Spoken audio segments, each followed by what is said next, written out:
واش بصح هادشي كيدوز في التلفازه ديالنا؟ انا هذيك امك علاش بغيت نهضر.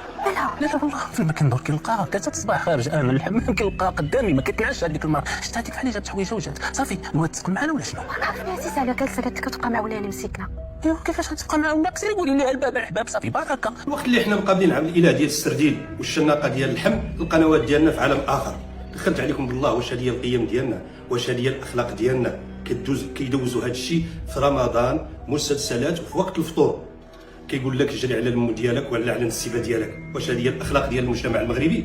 الا كان هذا الشيء مقصود وممنهج فراه الهكا خاصها تدخل، والا كان هذا الشيء غير جا هكا اجتهاد شخصي فايضا خاصها تدخل، لانه ما يمكنش ندوزوا بحال هاد الميساجات للاسره المغربيه اللي كتقوم على التضامن وكتقوم على بزاف ديال القيم.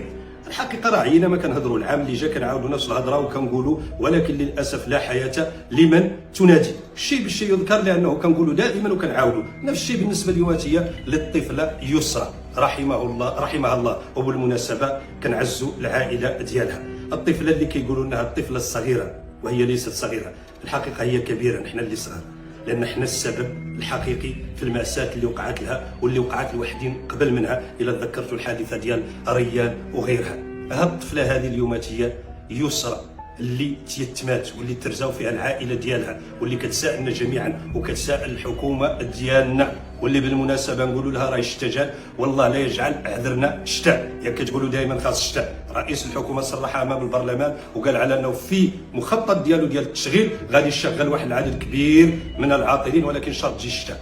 وزير الفلاحه ايضا قال على ان الغلاء ديال السردين مرتبط بهروب الحوت لان الشتاء ما جا. واش دخلت عليكم بالله هذا منطق؟ واش كنربطوا استراتيجيه ديال التشغيل بالسماء ونربطوا الغلاء ديال السردين بالسماء، ونفترض على انه ما جاتش الشتاء وما جات حتى شي حاجه، يبقى السردين طالع والبطاله كاينه ونحن الاولين فيها والمراتب متقدمه فيها 13.6 ولا 9%. هذا الشيء راه غير منطقي بتاتا، وكيرجعني وكنتكلم وكنقول على انه المفروض والواقع على انه الانسان دائما كيردم والديه، ماشي العكس. هي اقدار ديال الله والموت هذا لا مرد له، ولكن هذا هو المفروض. اليوماتيه اصعب حاجه على الاباء هما يردموا فلذات اكبادهم.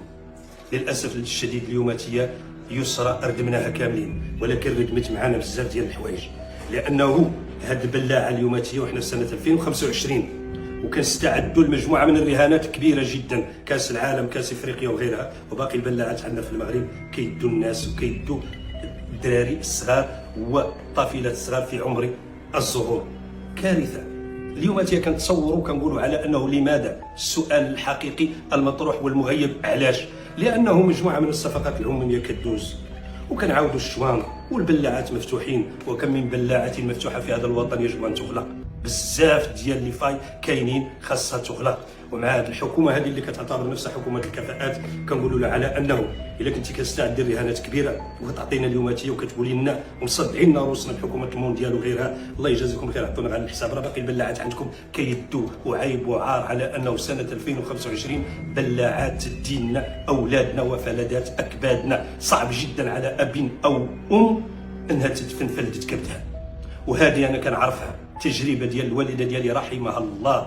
3 الابناء مساكين اللي مشاو لها حتى فقدت التركيز وماتت وهي لا تدري اي شيء، لان صبرت على الصدمه الاولى والصدمه الثانيه والصدمه الثالثه. ولكن هذه اقدار الله، هذا مرض، هذا موت فجائي. ولكن على انه هذه البنت ما مرضت حتى نقلبوها ونقولوا المرض والشافي هو الله، وكنديروا الاسباب نقولوا حادثه سير وهذا قدر من عند الله. وهذه بلاعه مفتوحه، من فتحها؟ من المسؤول عنها؟ اليوم يجب ربط المسؤوليه بالمحاسبه. كنقول على ان رانا مسؤولين، وهذه البنت ماشي صغيره والله الا كبيره. حنا اللي منتخبين، حنا اللي صغار، حنا السياسيين هما اللي صغار.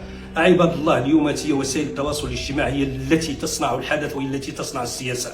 موت السردين هو الذي غير وفضح واحد طابو كبير جدا كان مسكوت عنه ديال المحتكرين ديال الاستيراد، محتكرين ديال الاستيراد ديال اللحوم ديال الاغنام وديال الابقار وديال الطيور وديال الحوت وديال غيره. عندنا 2 بحور الحوت والسردين واصل 30 درهم. جا شاب صغير وفضحوا. وسائل التواصل الاجتماعي تصنع الحدث وهي التي تحرك.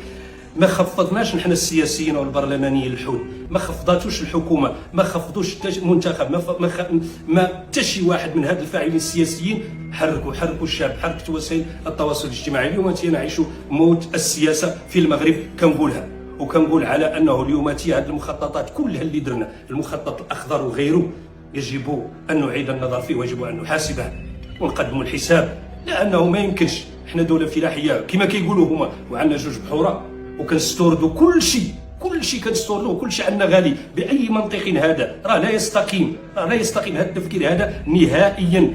اي منطق؟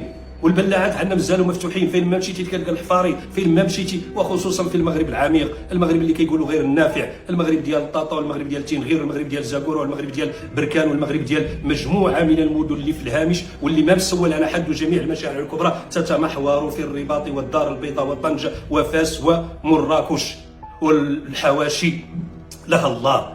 وتجي الحكومه وكتقول لك نحن غادي نقولوا حكومه المونديال، كأن وعي المواطن لا يتطور، كأننا نحن محلك سر لا نتحرك. ولكن عندهم الصح، لأن الطبقة الوسطى كلها استقالت من مهامها، لا تصوت، الشباب لا يصوت، غيره لا يصوت، الحواشي والقرى والبوادي هي التي تصوت، الفقر هو الذي يصوت، الجهل هو الذي يصوت. وهاد الناس عندهم الفلوس ومراهنين على فقرنا ومراهنين على جهلنا ومراهنين على المقاطعة ديالنا حنا للانتخابات ومراهنين على أن غادي نبقاو في القهاوي كنقولوا هاد الناس ما داروا والو، ولكن في 2026 ما غاديش نصوتوا وما غادي نديروا حتى شي حاجة. ولهذا هم عارفين على أنهم غادي يرجعوا لأن حنا ما كنديروا حتى شي حاجة، ما كنصوتوا وما كنغيروا حتى شي واقع. المثقف إما صامت إما حتى هو دخل في الموجة يطبل ويزمر، الإعلام جزء منه يطبل ويزمر، النقابات ما كايناش. ونقول اليسرى رحمك الله، حنا في عطلة، أنا لا يسرى، نحن في عطلة، البرلمان في عطلة، وحتى لما كناش في عطلة غادي نقولها لك راه ما غادي ندير حتى شي حاجة. غادي نجيبوا رئيس الحكومة نسالوه غادي يقرا علينا وراقي وما غادي يدير لنا حتى شي حاجه، ما غادي نديروا لك حتى شي حاجه لا نحن كبرلمانيين، وما غادي يدير لك البرلمان حتى شي حاجه نهائيا، حتى ولو نكون في عطله لا نستحقها. راه كنقولها لك وكنأكدها لك، حتى لو لم نكن في عطله راه ما غادي نديروا لك والو، سنجوب سنبكي وسندعو لك بالرحمه. هذا الشيء علاش قدرنا. اما باش نجيبوا نسالوا ونحطوا المسؤوليه ونربطوا المسؤوليه بالمحاسبه ونسالوا رئيس الحكومه ونسالوا النخب السياسيه الفاسده اللي كتجيبها الاحزاب، ما كتجيبها حتى شي واحد، ولا تسقط من السماء، ولا نتهم الدوله انها هي اللي كدير وهي كدير، والداخليه اللي كدير وهي اللي كتجيب. والله الا نحن اللي كنجيبوا، ونحن اللي كنعطوا للناس اللي كيتاجروا في مجموعه من الممنوعات واللي كيجيبوا الفلوس من وسائل غير مشروعه، وكنجيبوهم وكنشروا بهم الاصوات وكنأثوا بهم المشهد، لانهم هم مالين الشكاره وهم اللي غادي يجيبوا لنا الاصوات وهم اللي غادي يوصلوا لنا لحكومه المونديال. الله يعاقبنا معاه الا عاد حنا غادي نمشوا بهذه الطريقه لحكومه المونديال، لان حنا ما خصناش نمشوا لحكومه المونديال، حنا خاصنا نقدموا استقالتنا جميعا ونعلن فشلنا كسياسيين وكنخب وكبرلمان وكحكومه، ونمشوا نستحيي على نفوسنا. حمرة الخجر ما بقات عنا، يسرى عراتنا، الغلا عرانا، عبد الاله مستردي العرانه، وشكون بدا مع عرانا، ونجيو كنتكلموا عنا الوجه وكنقولوا راه حنا غادي نديروا وحكومه المونديال. حكومه المونديال اش سي محمد وسيروا ودوها في روسكم، راه وجهنا مقزرين والله ما كنحشموا، حنا راه بحالنا ماتلينا كاع نترشحوا، نمشوا ونخلوا هذا البلد للشرفاء يقودوها ويمشوا بها لقدام. هذه البلاد راه زوينه والمغاربه راه زوينين وراه صبارين وراه صبروا وراه وصلت فيهم العظم.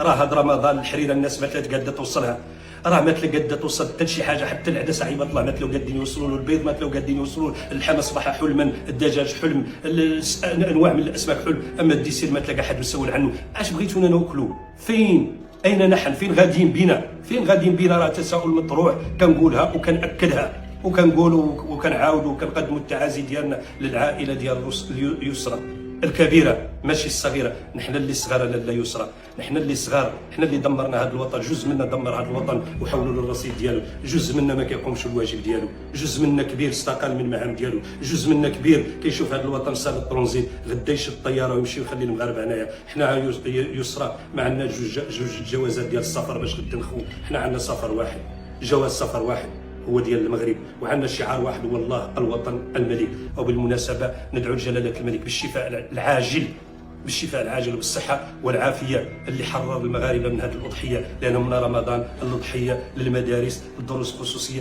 بزاف ديال الحوايج والله ما تلاو قادين يتحركوا. الا كنا حنا اللي طبقه وسطى وكنزقوا، فكيقول المثل الى جا الغوات من الكديه اش لا يعدلوا الناس اللي تحت. فراه حنا عندنا الغوتو حفاظا على الوطن، حفاظا على السلم الاجتماعي، ما تلعبوا به يا حكومة الكفاءات، وأنتم والله لستم بكفاءات.